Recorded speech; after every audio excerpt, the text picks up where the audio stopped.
Welcome, weary seeker of wisdom, to the quiet heights of the Ravenclaw common room, where the steady rhythm of the mountain wind and the soft glow of starlight invite your restless mind to finally find its peace. Your eyes open slowly, adjusting to the soft, steady light filling the room. Above you, the blue silk canopy of your four-poster bed shifts slightly in the gentle breeze. The golden light of dawn illuminates the ancient stone walls of your dormitory. Your blue and bronze scarf lies on the ground beside your boots, scattered carelessly from last night's tired return. You hadn't meant to stay out so long, but Imogen from Hufflepuff had convinced you to help her gather strands of mooncalf fur from beyond the grounds. You gathered the soft tufts caught along the grass where they'd passed through, and before long you'd lost track of time watching them emerge under the moonlight, their iridescent fur glistening softly as they moved. You lie still for a while, watching the fire. Now and then, a faint magical glint moves through the flames. You admire how a fine blue dust settles along the hearth, shimmering gently as the light moves across it. By the tall window, a heavy bronze telescope still stands angled toward the fading sky. A familiar thing now, steady in your hands when you use it. You admire how such a tool brings distant light close enough to study, part of a long Ravenclaw tradition of watching and recording the heavens. Elegant ink strokes decorate the open parchment on the desk, mapping the celestial movements of the night. You remember that you need to pick up some more parchment from tomes and scrolls and settle on a walk to Hogsmeade later. Eventually you sit up, the quiet promise of the day enough to draw you from the warmth of the bed. The day has already begun somewhere beyond the tower. You hear a distant, heavy door closing, footsteps below, and the faint clink of dishes beginning far off in the hall.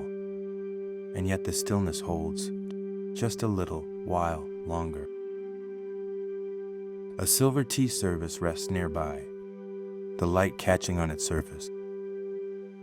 It still catches you sometimes, how something so simple such as pouring tea can be so utterly magical.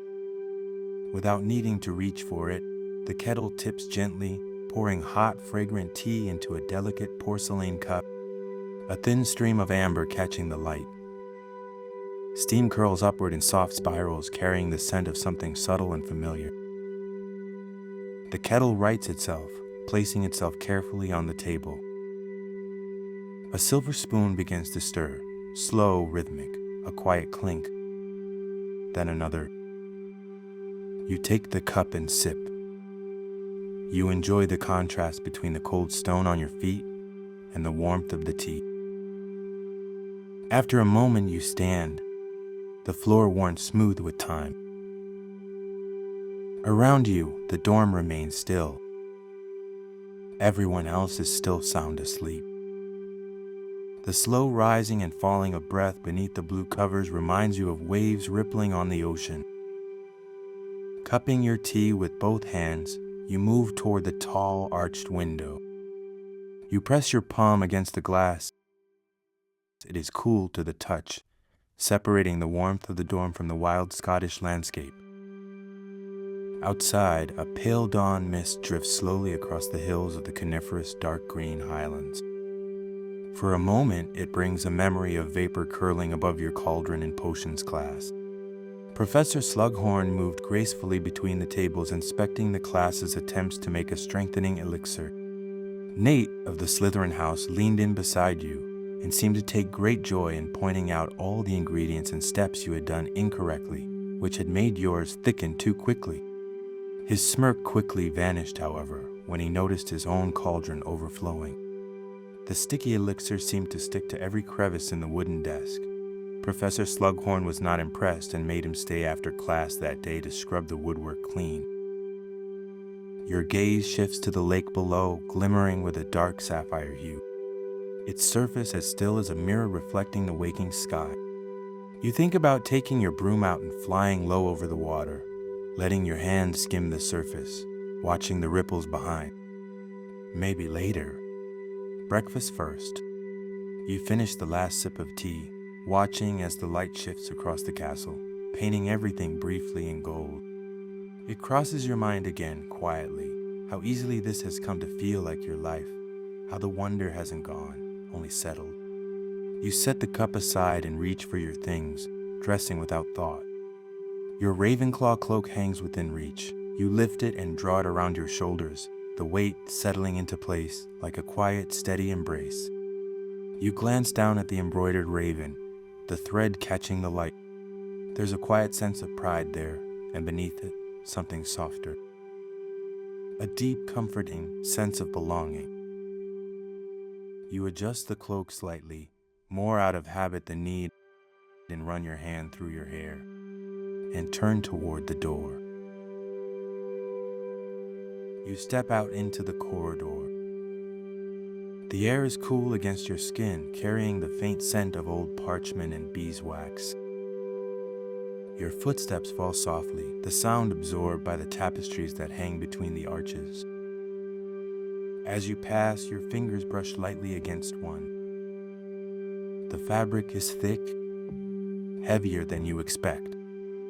The woven wool is coarse beneath your fingertips, not rough, but textured. The threads raised in places where the pattern sits proud of the surface. It's warm, holding onto the heat of the castle.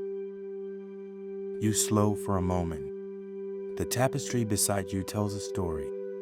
A forest scene in deep greens and muted golds. A stag stands at the center, head lifted as if listening. Around it, cloaked figures move quietly between the trees. As you look, one of them shifts, just slightly. A turn of the head, a flicker of movement woven into the threads. Not enough to startle, just enough to remind you this place is never still. Further along, another tapestry, older. The color softened with time. A long table set for a feast, figures caught mid-laughter, goblets raised. The thread here is smoother, worn flatter where hands have brushed it over the years. You can almost feel the movement in it, the energy held in the cloth. The portraits beside them are more alert now, more present. An elderly witch with a black and brown weasel on her shoulder watches you closely. Her frame sits slightly tilted, as though she's leaned forward too many times over the years. She adjusts her spectacles and peers at you with a quiet scrutiny. There's something precise about her, measured, not unkind but not easily impressed. A few steps on, a knight stands tall, armor dulled with age but carefully kept. As you approach, he straightens, the movement subtle but deliberate. You hear the faintest shift of metal. "Good morning," he says, his voice low and formal. There's pride there, but also something steady, reassuring. He nods once, then returns to stillness. As you descend the spiral staircase, you notice the air isn't quite so cool now. The portraits are only just beginning to stir within their frames, watching more than speaking. A few lean subtly within their frames, observing, curious as to who is rising so early. The scent begins to shift. Fresh bread, something buttery, herbs, and a soft sweetness. Your stomach growls in response. The spiral staircase begins to widen beneath your steps, the tight curve easing as the stone opens out around you. The walls pull back slightly, no longer close at your shoulders, the ceiling lifting higher above. The steps flatten as they reach the bottom, a slight dip at the center from years of passing feet. Ahead, the corridor stretches wider, tall arches set into the stone, their edges catching the morning light. Light spills across the floor in long pale bands, reaching in from the hall beyond. Through the last arch, you catch the first glimpse of the hall, the long tables, the movement of figures, the glint of plates catching the light. You pass through the doors into the hall. The space opens at once, high and wide, long tables stretching out beneath the vaulted ceiling, benches running their length. A few early risers are already there, scattered along them, voices low, movements unhurried. As you walk between the tables, small things shift quietly around you, plates not quite empty, then less so, cups filling gradually, cutlery settling into place. Jugs of pumpkin juice sit along the tables, the deep orange catching the morning light, condensation beating faintly along the glass. Plates begin to fill more fully now, slices of toast still warm, butter softening as it meets the surface of the warm toast. The yolks of the eggs oozing. Small glass jars of jams and chutneys from seemingly every fruit imaginable appear. You take your place along the bench and look up to the enchanted ceiling above. It is a mix of golden and red hues reflecting the dawn sky above. Feeling full and settled after breakfast, you step beyond the school grounds and begin the walk to Hogsmeade. You follow the path as it begins to open out, the castle sitting quietly behind you now, its towers fading into the morning haze. The air feels softer here, warmer than it did higher up, with the earthy scent of grass and something faintly floral drifting through as you walk. Wildflowers line the edges of the path, small and pale, gently swaying from side to side in the breeze. The ground beneath your feet shifts between packed earth and worn stone, smoothed over time by the steady passing of countless witches and wizards heading to and from Hogsmeade. Further along, the path curves gently, and tall, thin trunks rise up on either side, their leaves catching the light and breaking it into soft patterns across the ground. Leaves rustle in the trees overhead from the wind. In the distance, you can hear a rusty sign swinging back and forth, and the mellow coo of an owl. A kaleidoscope of butterflies flutter in front of you as if showing you the way. The path widens as you approach a fork. A wooden signpost stands wearily, slightly tilted, the arrows pointing in different directions. It looks like different arrows were added over time, like someone kept coming back and nailing on just one more. Not one was the least bit level. Up close, you tilt your head to read them properly. Arranshire, Feldcroft, Upper Hosfield, Hogwarts Express. There's a lantern hanging just underneath. You realize this was the creaking sound you heard before. It was already glowing from the night before. You linger for a second longer than you need to, just checking each direction, even though you already know which way you're going. The words are carved into the wood, a little uneven. Hogsmeade points forward. As you walk ahead, the ground shifts fully to cobblestone now, the surface uneven and smooth. Ahead, the path rises slightly into a stone bridge over a stream which sparkles in the morning sun. You step onto it, feeling the change beneath your feet again, the steady, solid curve of it as it carries you forward. You wonder if there is a subtle magic here. You run your hands along the low wall at the side. It is cool to the touch. Beyond it, the land opens out. Green hills rolling into the distance, broken by strips of yellow corn and soft purple lavender, laid out like a patchwork across the fields. In the distance, thin trails of smoke rise quietly from the chimneys of Upper Hogsfield. You spot an enchanted scarecrow in a distant field, flapping its arms in short, irritated bursts as the birds keep circling back to peck at the seeds. At the far end of the bridge, the first buildings begin to appear.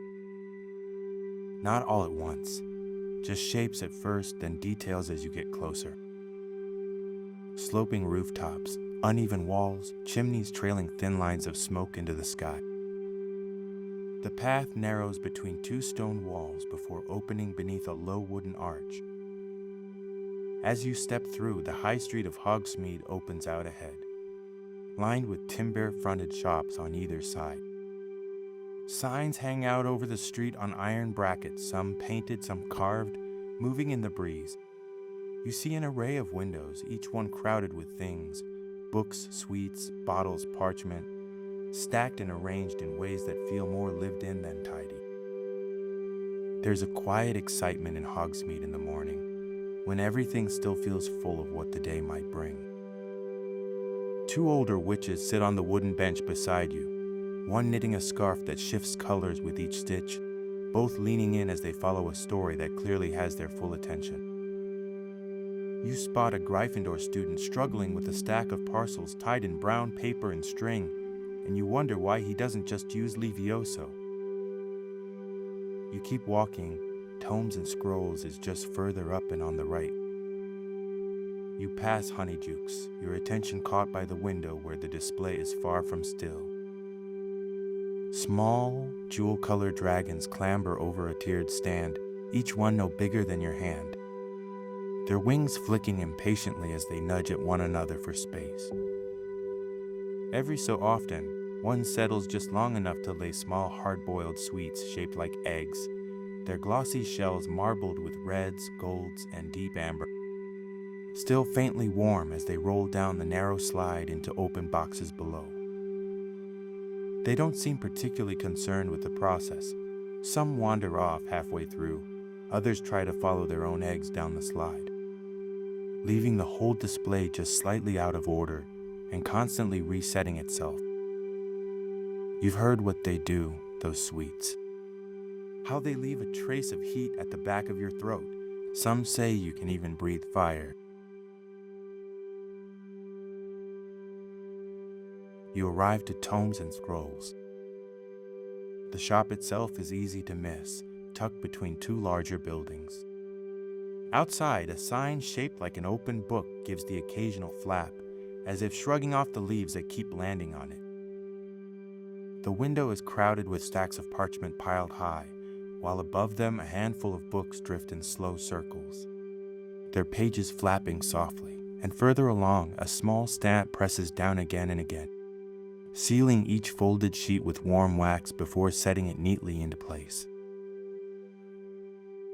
You push the door open and step inside, the bell above it giving a dull, uneven ring as it swings back into place behind you. The noise of the street drops away, replaced by the soft rustle of paper and the steady press of the stamp working somewhere nearby. Shelves run along the walls, filled with parchment in different sizes. Some rolled and tied, others stacked in slightly uneven piles where they've been handled and put back. You move closer, brushing your fingers along the edge of a stack until you find one that feels right. You lift it free and unroll it just enough to see the surface. It's thicker than it looks, with a slight give to it, the edges soft rather than sharp.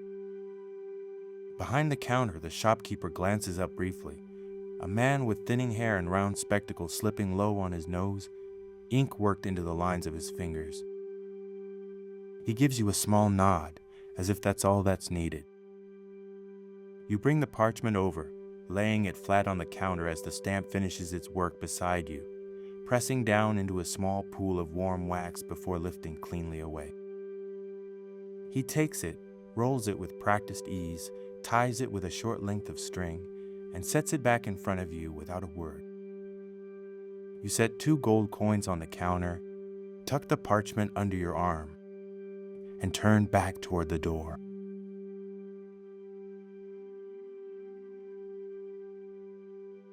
You've got herbology later, but not for a while. The morning still feels like it's yours. So you grab a hot cocoa from the 3 broomsticks, find a bench in the courtyard and sit for a while. The stone is warm where the sun has reached it. From here, You can just see Hogwarts above the rooftops, its towers peeking over in the distance. You take a tentative sip. It tastes so sweet and creamy in your mouth. A witch and wizard stop in front of you, heads close together over a piece of parchment that keeps trying to curl itself back up. The wizard in a dark green robe smooths it down absently, while the witch, wrapped in a deep plum cloak, follows along with quiet focus. A young owl post apprentice hurries through the courtyard. His navy robe's a little too big at the sleeves, a leather satchel bouncing at his side. A small tawny owl perched on the strap, blinking slowly as it takes everything in. A few sips later, an older witch crosses more steadily, her long gray robes brushing the ground, a soft wool shawl pulled around her shoulders, a basket looped over her arm filled with fresh herbs that release a faint, sharp scent as she moves past. A young blonde-haired boy plays with a small wooden creature. It clicks and skitters across the stones, and he chases after it. His father standing nearby in a worn brown coat and simple robes, watching just enough to keep things in check. The parchment rests loosely in your hands, and you stay where you are, letting it all pass in front of you without needing to follow any of it, the sounds of the courtyard settling into something low and steady. There's nowhere you need to be just yet, so you sit a little longer, watching it all come and go. The day beginning around you, while you remain exactly where you are. You take a slow breath and find yourself smiling as you look out towards Hogwarts in the distance. Everything is just as it should be.